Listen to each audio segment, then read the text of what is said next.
नमस्कार विद्यार्थी मित्रांनो, जोशना पवार या यूट्यूब चॅनलमध्ये आपल्या सर्वांचे मनापासून स्वागत आहे। आज आपण इयत्ता 10वीच्या वर्गाची सामाजिक शास्त्र भाग 1 इतिहास राज्यशास्त्र या विषयाची प्रथम घटक चाचणी उत्तरांसहित अभ्यासणार आहोत। ही चाचणी एकूण 20 गुणांची आहे।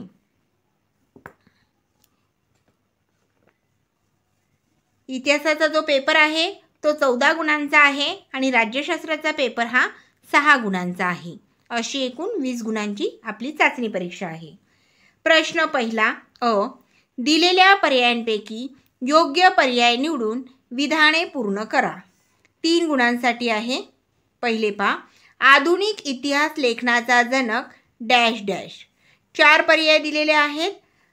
अ हा पर्याय बरोबर आहे, व्होल्टेयर। आधुनिक इतिहास लेखनाचा जनक व्होल्टेयर। दुसरी रिकामी जागा, भारताचे राष्ट्रीय अभिलेखागार डॅश डॅश येथे आहे। 4 पर्याय दिलेले आहेत। अ पर्याय बरोबर आहे, दिल्ली। भारताचे राष्ट्रीय अभिलेखागार दिल्ली येथे आहे। तिसरी रिकामी जागा, जगातील सर्वात प्राचीन संग्रहालय डॅश डॅश या शहराचे उत्खनन करताना सापडले। 4 पर्याय दिलेले आहेत। क हा पर्याय बरोबर आहे, ऊर। जगातील सर्वात प्राचीन संग्रहालय ऊर या शहराचे उत्खनन करताना सापडले। आवश्यकता वाटल्यास स्क्रीनशॉट काढून घ्या।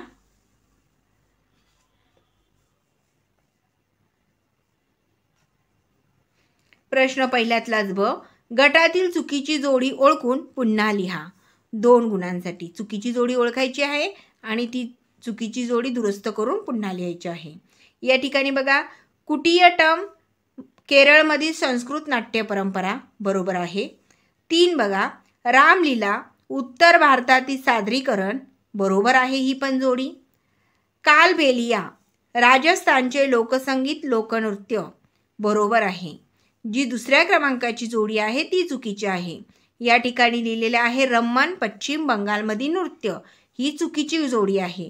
बरोबर जोडी अशी लिहायची आहे, रम्मन गढवाल येथील धार्मिक उत्सव आणि विधिनाट्य।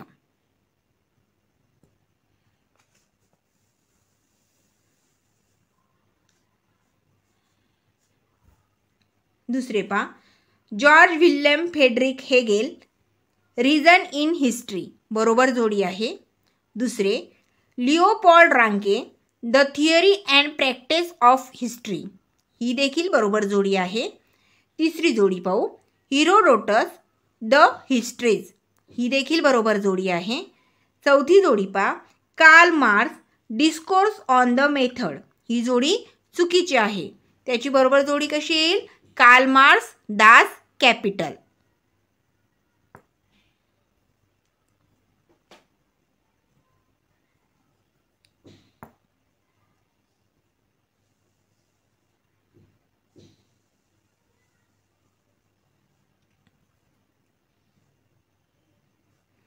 प्रश्न दुसरा अ, दिलेल्या सूचनेनुसार कृती करा।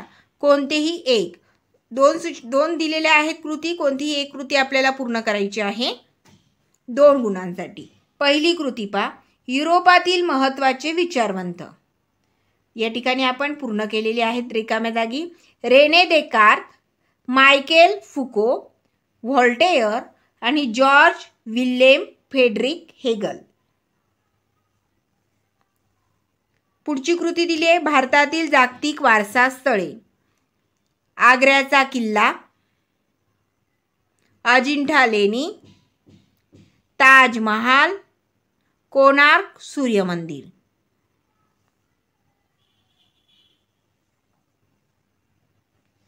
ब बघा, थोडक्यात टिपा लिहा। कोणतेही एक, 2 गुणांसाठी। या ठिकाणी 3 टिपा दिल्या आहेत, द्वंद्ववाद, 2 वंचितांचा इतिहास आणि 3 आहे उपयोजित इतिहास। पहिले आपण द्वंद्ववाद ही टीप पाहूया। पहा, या ठिकाणी द्वंद्ववादची टीप आपण या ठिकाणी लिहून घेऊ। हेगलच्या मते कोणत्याही घटनेचा अर्थ लावण्यासाठी तिची वर्गवारी 2 विरोधी प्रकारात करावी लागते। त्याशिवाय मानवी मनाला त्या घटनेचे आकलन होत नाही. जसे खरे खोटे, चांगले वाईट या पद्धतीला द्वंद्ववाद म्हणजे डायलेक्टिक्स असे म्हणतात. या पद्धतीमध्ये प्रथम एक सिद्धांत मांडला जातो. या सिद्धांताची मांडणी जॉर्ज हेगल यांनी केली.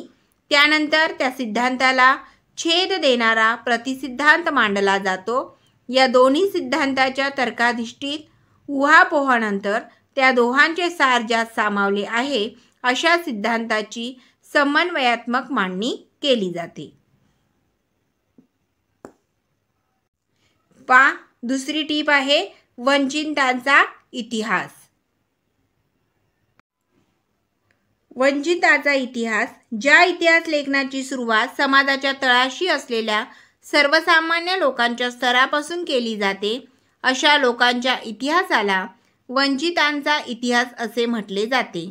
वंचित समूहांचा इतिहास लिहिण्याची सुरुवात मार्क्सवादी इतिहास लेखनाच्या परंपरेतून झाली असे म्हणता येईल.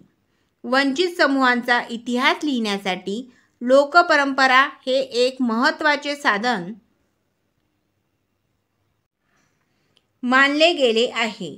इटालियन तत्त्वज्ञ अँटोनियो ग्राम याने इतिहास लेखनाची सुरुवात समाजाच्या तळाशी असलेल्या सर्वसामान्य लोकांच्या स्तरापासून करायला पाहिजे ही कल्पना मांडली.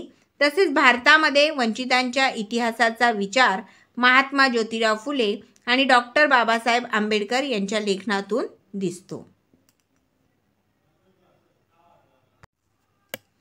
पुढची टीप आहे तिसरी टीप उपयोजित इतिहास.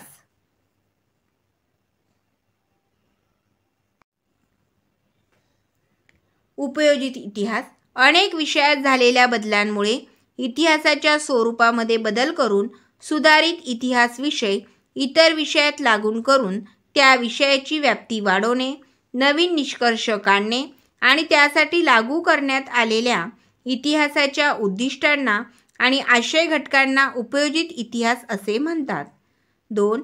भूतकाळातील घटनांसंबंधीचे जे ज्ञान इतिहासाद्वारे प्राप्त होते त्याचा उपयोग वर्तमान आणि भविष्यकाळात सर्व लोकांना कसा होईल याचा विचार उपयोजित इतिहास या विषयाद्वारे केला जातो. उपयोजित इतिहासाच्या क्षेत्रात केवळ तज्ज्ञ व्यक्तींचाच नव्हे तर सर्वसामान्य लोकांचा विविध अंगांनी सहभाग असू शकतो.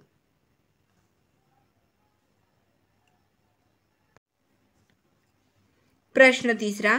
पुढील विधाने सकारण स्पष्ट करा. कोणतेही एक प्रादेशिक इतिहासाला चालना मिळाली. 2 गुणांसाठी आहे हा प्रश्न.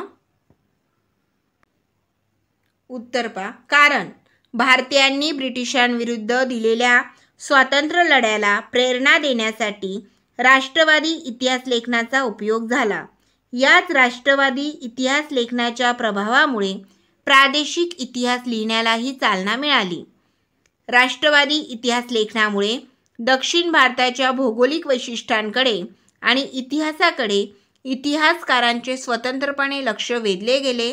त्यामुळे प्रादेशिक इतिहास लेखनाला चालना मिळाली.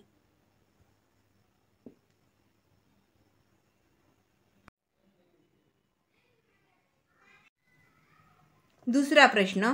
स्त्रियांच्या आयुष्याशी निगडीत विविध पैलूवर विचार करणारे संशोधन सुरू झाले. कारण स्पष्ट करायचं आहे आपल्याला या ठिकाणी. दोघांपैकी कोणते एक कारण स्पष्ट करायचं होतं, पण या ठिकाणी आपण दोघे कारणे द्या स्पष्ट करून घेऊ. उत्तर. कारण स्त्रीवादी इतिहास लेखन म्हणजे स्त्रियांच्या दृष्टिकोनातून केलेली इतिहासाची पुनर्रचना होय. त्यामुळे स्त्रियांच्या आयुष्याशी निगडीत विविध पैलूंवर विचार करणारे संशोधन सुरू झाले. स्त्रीवादी इतिहास लेखनामध्ये स्त्रियांचा अंतर्भाव करण्याबरोबर इतिहास लेखनाच्या क्षेत्रातील पुरुषप्रधान दृष्टिकोनाचा पुनर्विचार करण्यावर भर दिला गेला. स्त्रियांच्या आयुष्याशी निगडीत नोकरी, रोजगार, ट्रेड युनियन, त्यांच्यासाठी काम करणाऱ्या संस्था, स्त्रियांचे कौटुंबिक आयुष्य यांसारख्या विविध पैलूंचा सविस्तर विचार करणारे संशोधन सुरू झाले. तसेच स्त्री हा एक स्वतंत्र सामाजिक वर्ग मानला गेल्यामुळे स्त्रियांच्या आयुष्याशी निगडीत विविध पैलूंवर विचार करणारे संशोधन सुरू झाले.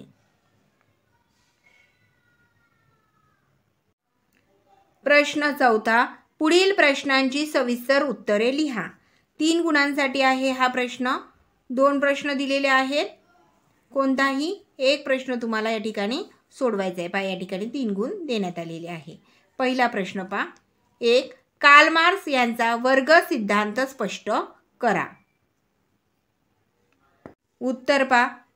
19व्या शतकाच्या उत्तरार्धात कार्ल मार्क्स यांनी मांडलेल्या सिद्धांतामुळे इतिहासाच्या दृष्टिकोनात महत्त्वाचा बदल घडवून आणणारी वैचारिक प्रणाली अस्तित्वात आली. त्यांनी वर्ग सिद्धांत स्पष्ट केला आहे.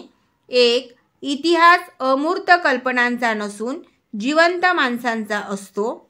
2. माणसामाणसामधील नातेसंबंध त्यांच्या मूलभूत गरजा भागवण्यासाठी उपलब्ध असलेल्या उत्पादन साधनांच्या स्वरूपावर व मालकीवर अवलंबून असतात. 3.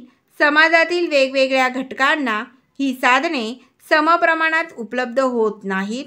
त्यातून समाजाची वर्गावर आधारित विषम विभागणी होऊन वर्गसंघर्ष निर्माण होतो.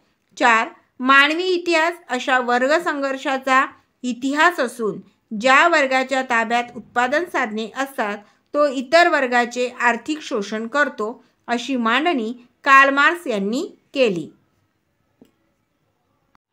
दुसरा प्रश्न. जनासाठी इतिहास ही संकल्पना स्पष्ट करा. उत्तर. जनासाठी इतिहास ही संकल्पना. इतिहासाविषयी लोकांच्या मनात अनेक गैरसमज असतात. उदाहरणार्थ, इतिहास हा विषय फक्त इतिहासकारांसाठी आणि इतिहास विषयाचा अभ्यास करू इच्छिणाऱ्या विद्यार्थ्यांसाठी असतो. दैनंदिन जीवनात इतिहासासारख्या विषयाचा काही उपयोग नसतो. इतिहासासारखा विषय आर्थिकदृष्ट्या उत्पादक क्षेत्रांशी जोडला जाऊ शकत नाही. अशा गैरसमजांवर मात करत इतिहासाची नाळ लोकांच्या वर्तमानातील जीवनसरणीशी जोडणारे क्षेत्र म्हणजे जणांसाठी इतिहास होय. परदेशातील अनेक विद्यापीठांमध्ये जणांसाठी इतिहास या विषयातील अभ्यासक्रम शिकवले जातात.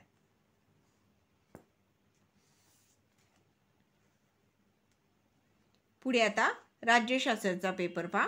6 गुणांसाठी. प्रश्न 5. दिलेल्या पर्यायांपैकी योग्य पर्याय निवडून विधाने पूर्ण करा. 2 गुणांसाठी. पहिलं विधान पहा. महाराष्ट्र स्थानिक शासन संस्थांमध्ये महिलांसाठी डॅश डॅश जागा राखीव ठेवण्यात आल्या आहेत. 4 पर्याय दिलेले आहेत. त्यापैकी ड हा पर्याय बरोबर आहे. 50%. महाराष्ट्रात स्थानिक शासन संस्थांमध्ये महिलांसाठी 50% जागा राखीव ठेवण्यात आल्या आहेत. दुसरे विधान. निवडणूक आयुक्तांची नेमणूक डॅश डॅश करतात. 4 पर्याय आहेत. ब पर्याय बरोबर आहे. राष्ट्रपती. निवडणूक आयुक्तांची नेमणूक राष्ट्रपती करतात.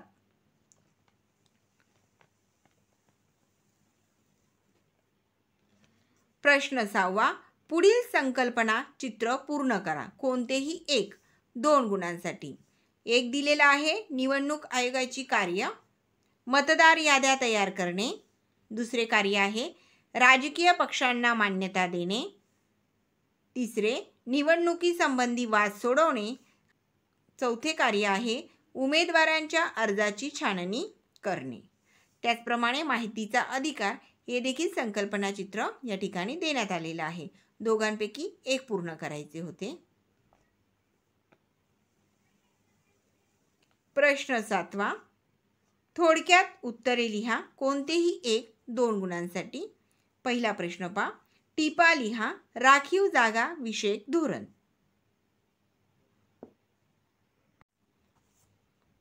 उत्तर. जे लोकसमूह अथवा समाज घटक शिक्षण आणि रोजगारांच्या संधीपासून दीर्घकाळ वंचित राहिले अशा समाज घटकांसाठी राखीव जागांचे धोरण स्वीकारण्यात आले.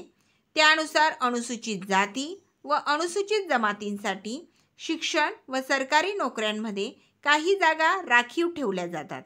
त्याचप्रमाणे इतर मागासवर्गीयांसाठीही राखीव जागांची तरतूद आहे.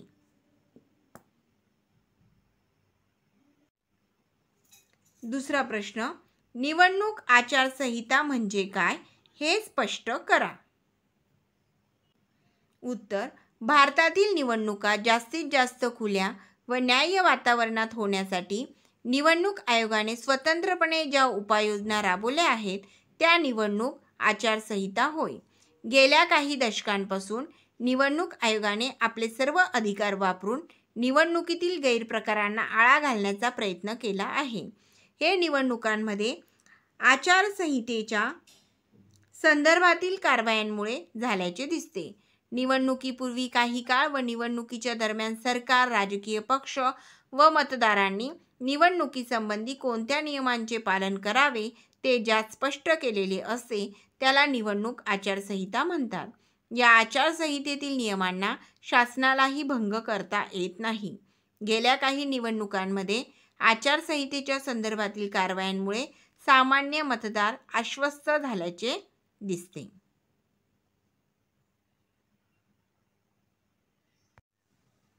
पहा विद्यार्थी मित्रांनो, या ठिकाणी आपली इयत्ता 10वीच्या वर्गाची इतिहास व राज्यशास्त्र या विषयाची प्रथम घटक चाचणी पूर्ण झालेली आहे. चॅनलवर नवीन असाल तर चॅनलला सबस्क्राईब करा, जेणेकरून यापुढचे जे नवनवीन शैक्षणिक व्हिडिओ मी यूट्यूबवर टाकेन त्याची नोटिफिकेशन अगोदर तुमच्यापर्यंत पोहोचेल. आणि व्हिडिओ आवडला असेल तर व्हिडिओला लाईक जरूर करा.